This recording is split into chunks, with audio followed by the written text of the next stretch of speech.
Hello friends, welcome to Yalni's Kitchen. இன்னைக்கு நம்மளோட சேனல்ல வந்துட்டு ஒரு ஸ்வீட் ரெசிபி பார்க்கலாம். ஆப்பிள் மைதா வச்சு ஒரு ஹல்வா ஸ்வீட் ரெசிபி தான் பார்க்க போறோம். வாங்க எப்படி செய்யலாம்னு பார்க்கலாம். அதுக்கு முன்னாடி நம்ம தேவையான இன்கிரிடியன்ட்ஸ் என்னன்னு பார்த்தறலாங்க. ஒரு ஆப்பிள், முந்திரி, திராட்சை, 3 ஏலக்காய், 3 ஸ்பூன் நெய், ஒரு சின்ன டம்ளர் அளவு மைதா, ஸோ அதே சேம் டம்ளர் அளவு சர்க்கரை. இப்போ எப்படி செய்யலாம்னு பார்க்கலாங்க.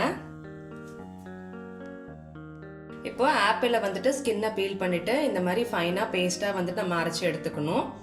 இப்போது அடுத்தது வந்துட்டு ஒரு 1/2 ஸ்பூன் வந்துட்டு நெய்யை ஆட் பண்ணி நம்ம முந்திரி திராட்சை வந்துட்டு வறுத்து எடுத்துக்கலாங்க.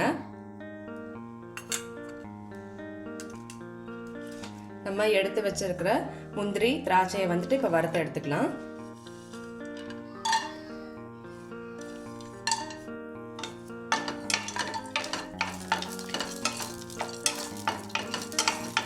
கொஞ்சம் லைட்டாக கோல்டன் ப்ரௌனாக கலர் சேஞ்ச் ஆகணும்னு நம்ம வந்து எடுத்துக்கலாங்க. இப்போது முந்திரி திராட்சை வந்துட்டு வறுத்து தனியாக எடுத்து வச்சாச்சுங்க. இப்போ அதே பேனில் வந்துட்டு இன்னொரு 1 ஸ்பூன் வந்துட்டு கீ ஆட் பண்ணிக்கலாம். ஆட் பண்ணிவிட்டு நம்ம அரைச்சி வச்சிருக்கிற ஆப்பிள் வந்துட்டு சேர்த்திக்கலாங்க. கொஞ்சம் நல்லா வந்துட்டு மிக்ஸ் பண்ணிக்கலாம்.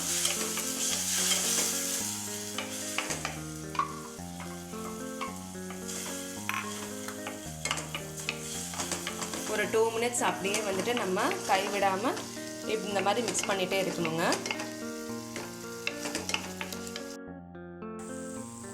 இப்போ ஆப்பிளை வந்து 2 மினிட்ஸ் நல்லா வந்து வணக்கி இந்த கன்சிஸ்டன்சியில் வந்துட்டு நம்ம கொண்டு வந்துக்கணுங்க. இப்போ வந்துட்டு நம்ம எடுத்து வச்சுருந்த மைதா வந்துட்டு 1 டம்ளர் எடுத்து வச்சுருந்தோம். அது வந்துட்டு 1 டம்ளர் தண்ணி ஊற்றி நல்லா லம்ஸ் இல்லாமல் வந்து கரைச்சி வச்சுக்கணும். இப்போ நான் வந்துட்டு இந்த மைதாவை வந்து இந்த ஆப்பிளோட மிக்ஸ் பண்ண போகிறேன். பட் இதில் மிக்ஸ் பண்ண போகிறதுக்கு முன்னாடி நம்ம ஸ்டவ்வு வந்துட்டு லோ ஃப்ளேமில் வச்சு தான் நம்ம மிக்ஸ் பண்ணணும், இல்லைன்னா கட்டி விழுந்துருங்க. இப்போ நான் வந்து மிக்ஸ் பண்ணிக்க போகிறேன்.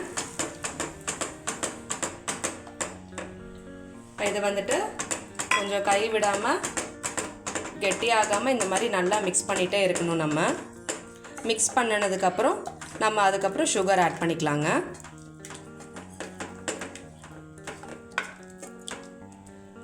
நல்லா லோ ஃப்ளேமில் வச்சு கை விடாமல் இந்த மாதிரி நல்லா மிக்ஸ் பண்ணிக்கிட்டே வரணுங்க. இப்போ மைதாவை ஆட் பண்ணதுக்கப்புறம் கெட்டி விழுகாமல் இந்த மாதிரி இந்த கன்சிஸ்டன்சிக்கு நம்ம வந்துட்டு நல்லா ஃப்ரை பண்ணிக்கணுங்க. இப்போது நம்ம எடுத்து வச்சுருக்கிற இந்த 1 டம்ளர் சுகரை வந்து இப்போ ஆட் பண்ணிக்கலாங்க. ஆட் பண்ணி நல்லா மெதுவாக கிளறி விடுங்க. கொஞ்சம் சுகர் மெல்ட் ஆனதுக்கப்புறம் நம்ம வந்துட்டு கீ 1 ஸ்பூன் ஆட் பண்ணிக்கலாங்க. ஸோ இந்த மாதிரி மெதுவாக மிக்ஸ் பண்ணிக்கிட்டே வாங்க. கொஞ்சம் லைட்டாக சுகர் மெல்ட் ஆனதுக்கப்புறம் நம்ம கீ 1 ஸ்பூன் ஆட் பண்ணிக்கலாங்க. நம்ம எடுத்து வச்சுருக்கிற கீ 1 ஸ்பூன் ஆட் பண்ணிக்கலாம். ஸோ கொஞ்சம் கொஞ்சமாக கீ சேர்த்தி இந்த மாதிரி நம்ம கை விடாமல் இந்த மாதிரி கிளறிக்கிட்டே வரணும். அப்போ தான் நல்லா வந்துட்டு ஒரு அல்வா பதத்துக்கு நமக்கு வருங்க.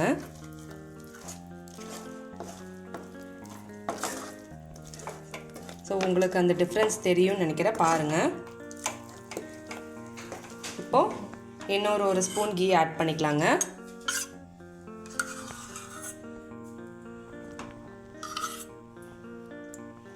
இதில் உங்களுக்கு வேணும்னா கூட நீங்கள் வந்துட்டு இந்த கேசரி பவுடர் வந்து ஆட் பண்ணிக்கலாம். பட் நாங்கள் வந்துட்டு கேசரி பவுடர் வந்து ஆட் பண்ணலை, அப்படியே தான் நாங்கள் செய்கிறோம்.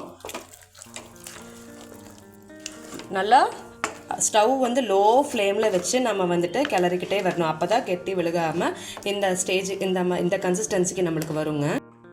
ஸோ இப்போ வந்து நமக்கு ஆப்பிள் மைதா அல்வா வந்து ரெடி ஆகிடுச்சுங்க. இந்த கன்சிஸ்டன்சி வரும்போது நம்ம ஸ்டவ்வை வந்து ஆஃப் பண்ணிக்கலாம்.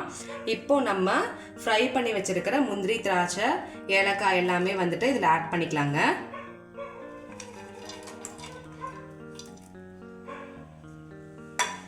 இப்போது ஃபைனலாக நம்ம ஒரு 1/2 ஸ்பூன் கீ வந்து ஆட் பண்ணிக்கலாங்க. ஸோ நாங்கள் கீ வந்துட்டு கொஞ்சம் கம்மியாக தான் வந்துட்டு யூஸ் பண்ணியிருக்கோம்.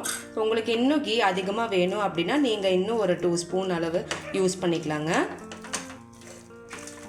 ஸோ நமக்கு இப்போ சூப்பரான ஆப்பிள் மைதா அல்வா வந்துட்டு ரெடி ஆயிடுச்சு.